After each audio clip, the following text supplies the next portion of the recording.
Salut à tous, c'est Pang de la chaîne, bienvenue sur cette vidéo qui aujourd'hui va parler cas de posture et questionsophie.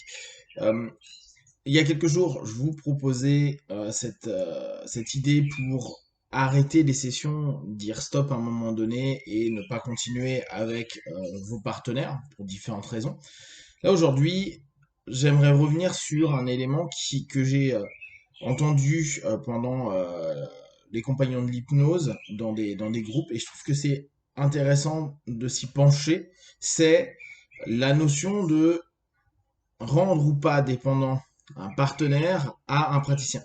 C'est vrai qu'une des problématiques qu'il y a, c'est parce qu'il y a un rapport et une alliance thérapeutique, comme le dirait Roger, euh, entre le praticien et le partenaire, que au fur et à mesure, il peut y avoir toute une démarche qui va de plus en plus profondément, et il se passe dans le rapport un ensemble de transferts qui va permettre au partenaire de projeter sur donc la surface projective qu'est le praticien un ensemble d'événements, de personnes, de personnalités qui vont convenir dans le cheminement d'accompagnement.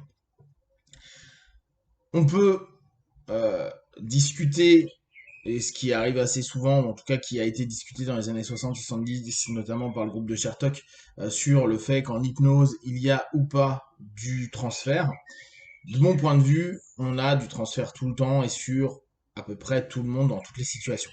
Le transfert, comme nous, on le voit, c'est dans le cadre d'un accompagnement, dans le cadre thérapeutique.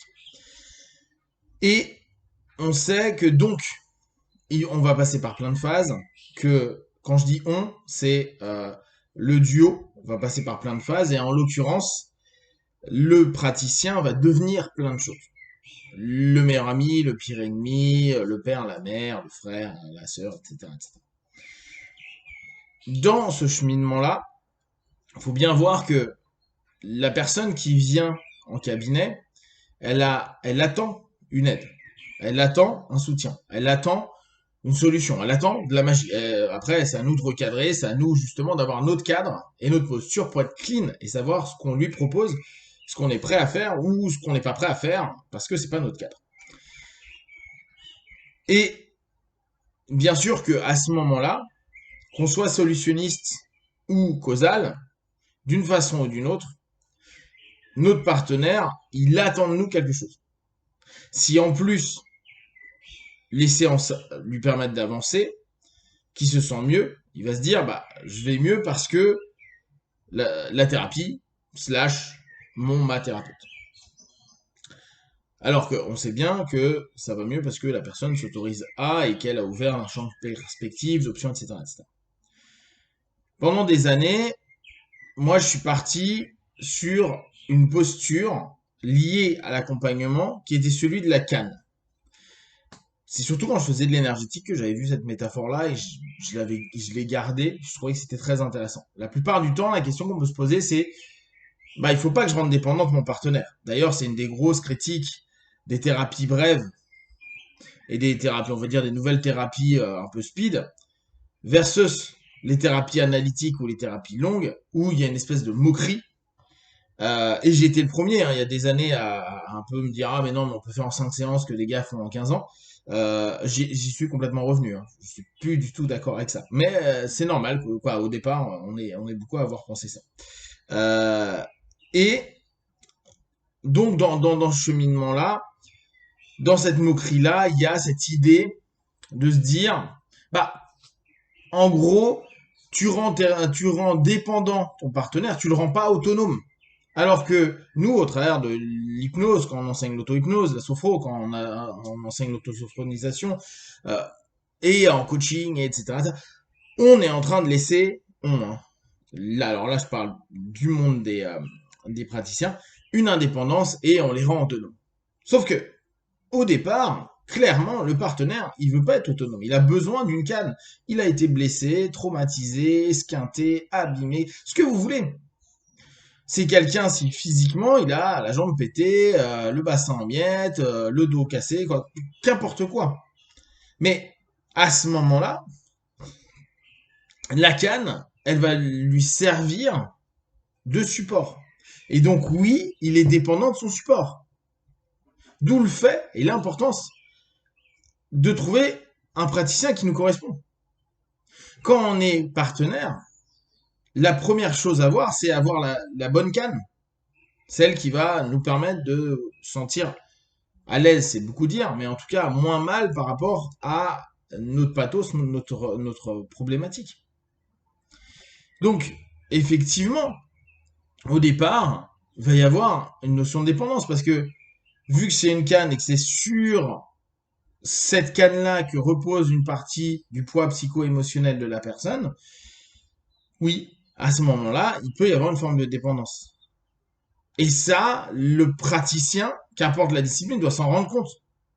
Et dire tout de suite, ouais, mais moi, je veux pas qu'il y ait de ça, je veux qu'ils soient indépendants, bah, c'est complètement utopique. Si la personne, elle est en souffrance, qu'elle a trouvé un bon lien, un bon rapport thérapeutique, et pensez bien, hein, dans cette alliance, dans ce cheminement à deux, c'est pas juste le partenaire qui trouve le bon praticien, c'est aussi le praticien qui dit, moi, je suis OK pour travailler avec ce partenaire-là. Je sais que cette notion-là peut déranger pas mal de personnes, parce que beaucoup diraient, oui, mais attends, si t'es dans l'accompagnement, c'est que tu es prêt à accompagner n'importe qui. Et là, encore, cadre, posture, ah non, si on n'a pas envie de travailler sur tel type de boulot, ou s'il y a des choses qui, par exemple, parce que ça fait écho à l'intérieur de nous et que ça risque de faire des contre-transferts, bah non, il vaut mieux pas prendre certains types de personnes parce que c'est pas OK du tout. Donc, bien sûr qu'au départ, il va y avoir une attente et un appui assez important, voilà, de soutien de la part du praticien. Ce qui fait que par moment, on va y avoir des partenaires. Moi, au départ, j'étais à dire à mes partenaires, vous venez une fois par mois, une fois tous les 2 mois. Et encore, je fais jamais prendre de rendez-vous. Je leur disais, vous venez quand vous voulez. Mais je laissais un laps de temps.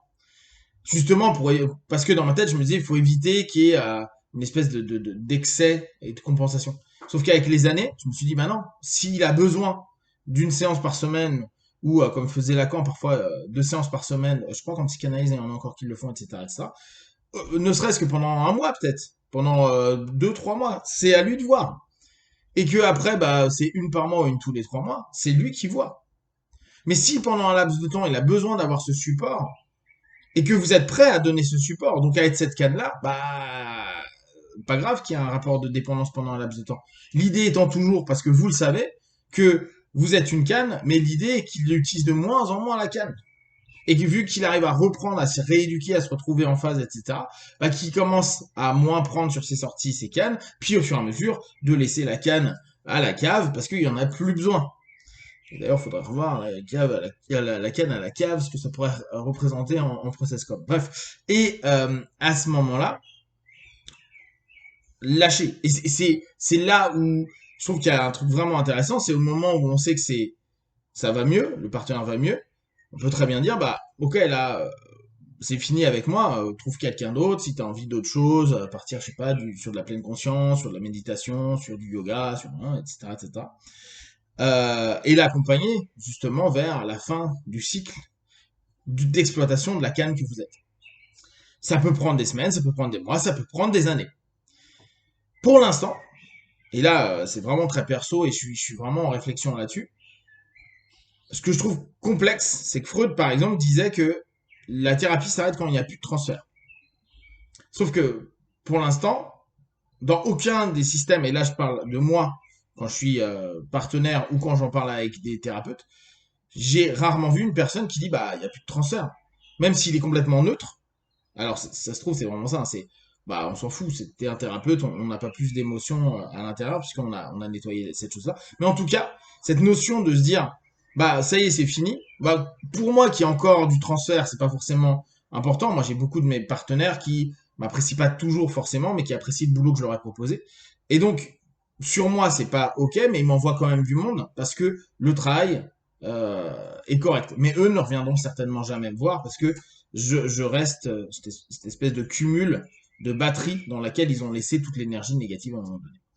En tout cas, je vous invite vraiment à cogiter à cette notion-là de dépendance et justement de rendre autonome une fois que la personne n'a plus besoin de vous en tant que canne et voir ce que ça fait à l'intérieur de vous. Si vous avez des questions et des remarques, vous les partagez sur Facebook, YouTube, j'y répondrai le plus rapidement possible. Et comme d'habitude, de tout ce que je propose, ne prenez que ce qui est bon et juste pour vous. Testez, observez, analysez et concluez. Be one. Ciao.